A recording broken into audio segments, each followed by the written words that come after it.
All right, so we are back at the shop here. Adam's got some new stuff since last week. Obviously, one of the Trailblazer SSs is gone, so did the 700 horsepower NA1 workout okay? How'd that project end up? She did well. Nice. So ripping it up on the streets, happy customer? Yeah. Nice.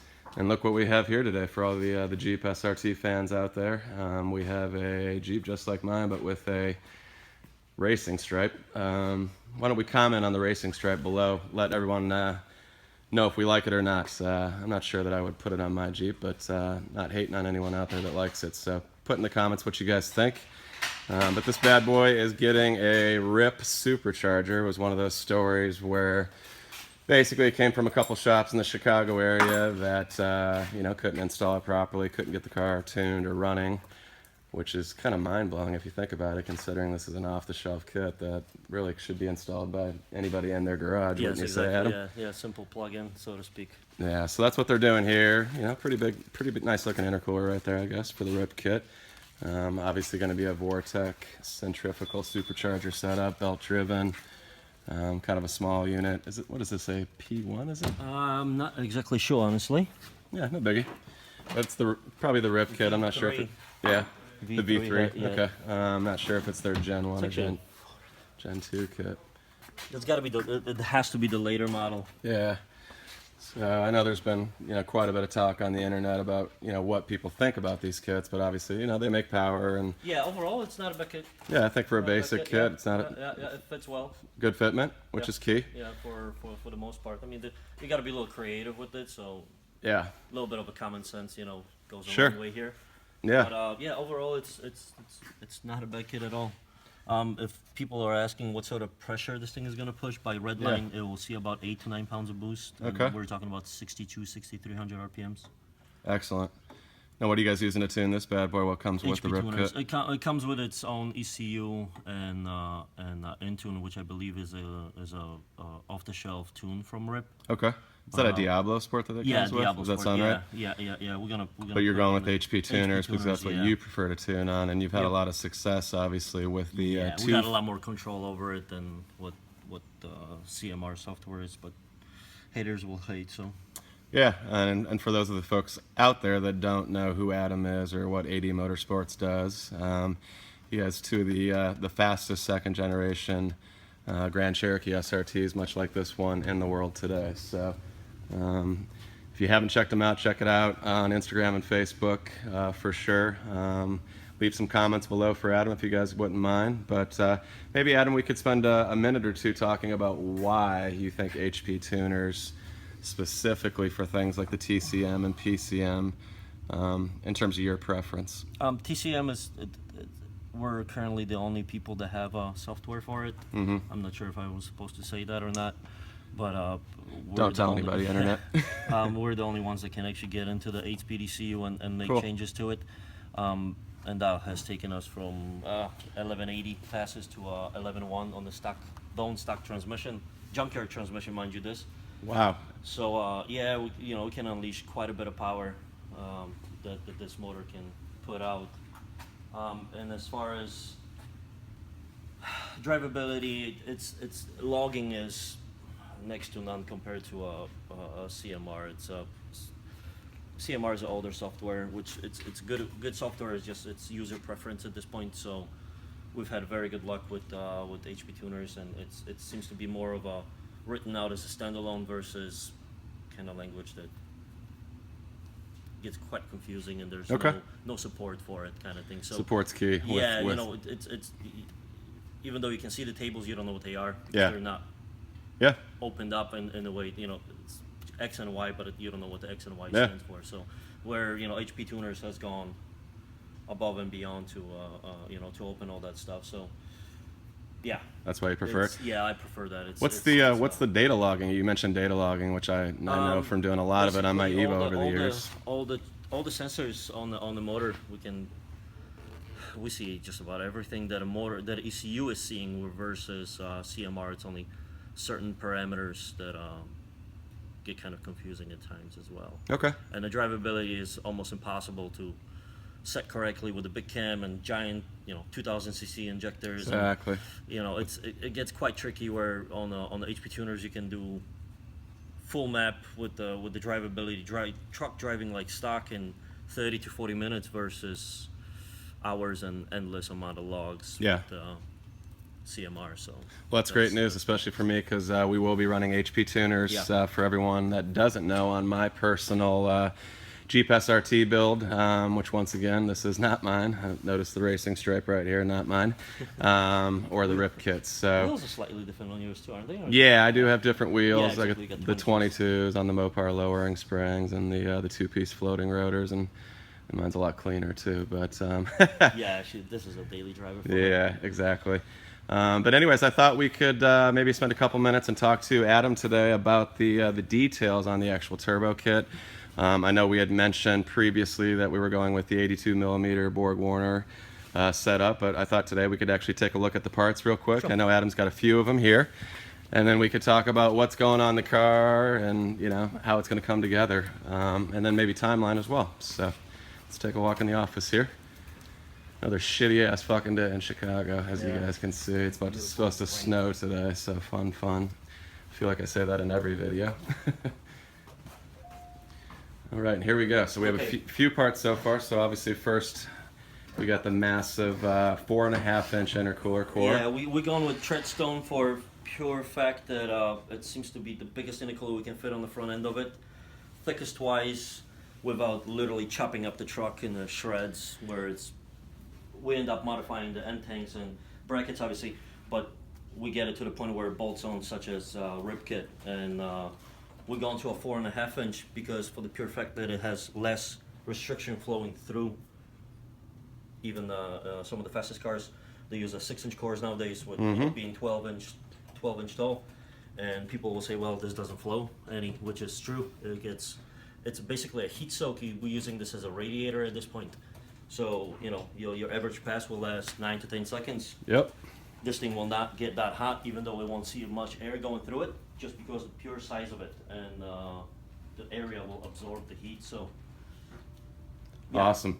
Yeah, it's beefy for sure. For the guys out there that have been following my Evo for quite a while, that's a 3.5-inch core, to put it in perspective. So this thing literally is 1 inch bigger, which is almost 33% bigger in terms of the thickness. So definitely plenty of. This will comfortably do 850 horse. That's what I was going to ask you. What it was rated at? Comfortably at 850, and that's the same one that we use still on Tim's truck. The one that go on 128-ish. That sounds pretty good. Not that I would ever push it that hard, but we'll see. Stay tuned. And my favorite thing, obviously, the star of the show. Little turbina. Yeah, this little 82 millimeter little turbo that could. Right yeah, here. Exactly. I mean, there's a part number for it if you guys want to.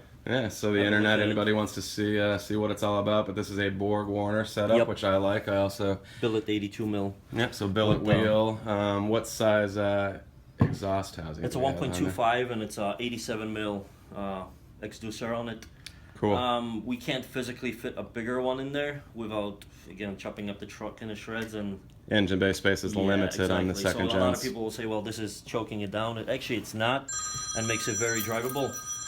Going to a T6, it would make it come alive a little bit over 4,000 RPMs, and if it's a straight drag car is one thing, but truck being used on the street, you want to have mid-range and strong mid-range for that, Exactly. So this thing will light up like a proper car would, not lazy, I guess. I don't know. Yeah, so it's going to spool quick, basically. What's Adam's saying, guys. He had a long night last night with the fam, but basically it's going to spool up quick. It will make full boost by 3,200 RPM roughly on that 6.4 liter V8 or 392 cubic inch Hemi. So it's going to spool plenty quick, but the big thing with this is we could have went with a 75, 76 millimeter setup, but we wanted to go with a little bit bigger setup for the reason that it's going to be blowing cooler air and more efficient. Yes. Especially versus some of the supercharger setups that are out there, being that, my primary goal with the car really will be quarter-mile use with occasional street use. So obviously with me being in the upper part of that RPM range, that's going to be very important that we have cool intake temperatures with the intercooler and that massive turbo. So pretty cool stuff. Next up, what do we got, Adam? A tile blow valve. I mean, QR. Pretty simple? Yeah, very simple. I mean, the thing is super effective. Everybody uses everybody, them. yeah, everybody uses and it. their mother, has run this, 50 plus psi. So this one has a 8 pound spring, is what they call it. It's rather soft, and it will open up damn near immediately as soon as you let off the throttle, versus the trip of the turbo. Yeah. The surge that you would normally get. So yeah, we've been running these on even on the ProCharge applications, because their blow valves tend to leak a little bit. Okay, So makes sense. yeah, we put that on there, and the drivability is again very good. And most importantly, made in the Made in USA. yeah, America, not in baby. China. And the last, we got a 50 mil wastegate. We're Cool. running 60 mils on just about every kit, and they're very effective.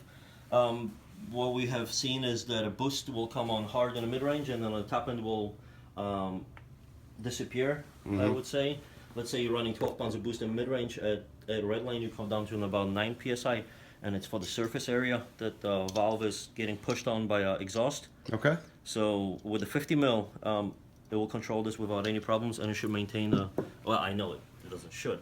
It will maintain steady boost throughout the RPMs, versus Excellent. peak in the mid-range and then falling down on the top end. So Cool. And maybe take a quick walk back out to the shop real quick here. So talk to us a little, Adam, if you don't mind, talk to us a little bit about how you plan on plumbing the vehicle in terms of intercooler piping, obviously downpipes. Are we going to dump the the excess exhaust gases externally, internally? The wastegate is going to be routed back in the system, and that's something that in the next couple of weeks is going to be showed on the truck. We're starting on the truck on Tuesday. Nice. As she's going, so to speak, under a knife, and start fabricating the kit on there.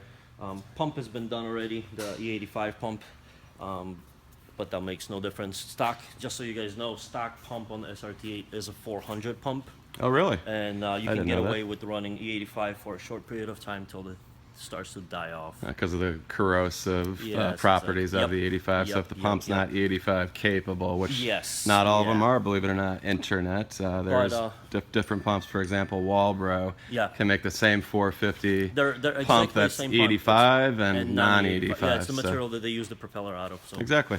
I know there's been a lot of questions online, about E85 and the concerns of it being, very corrosive, etc. So we've gone 11-17,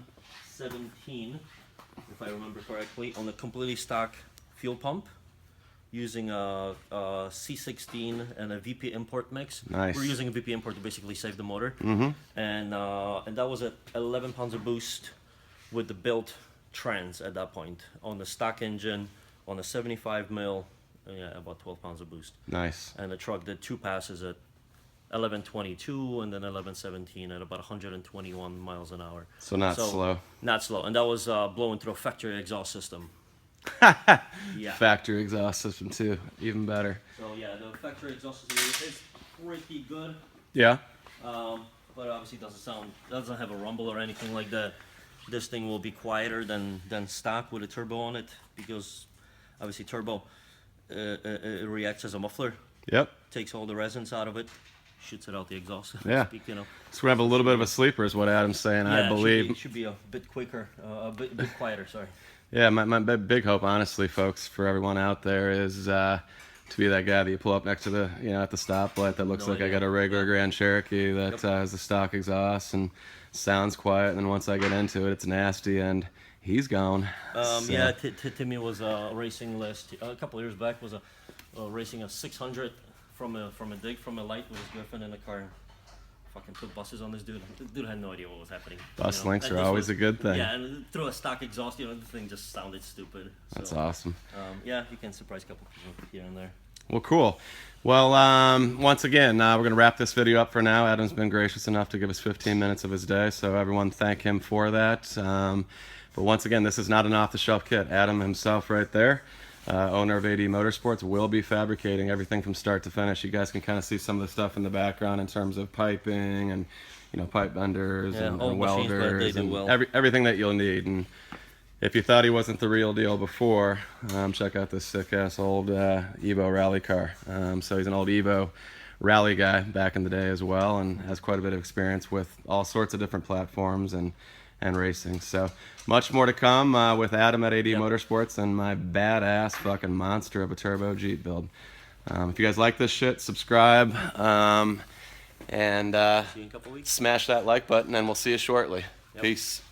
All right, man.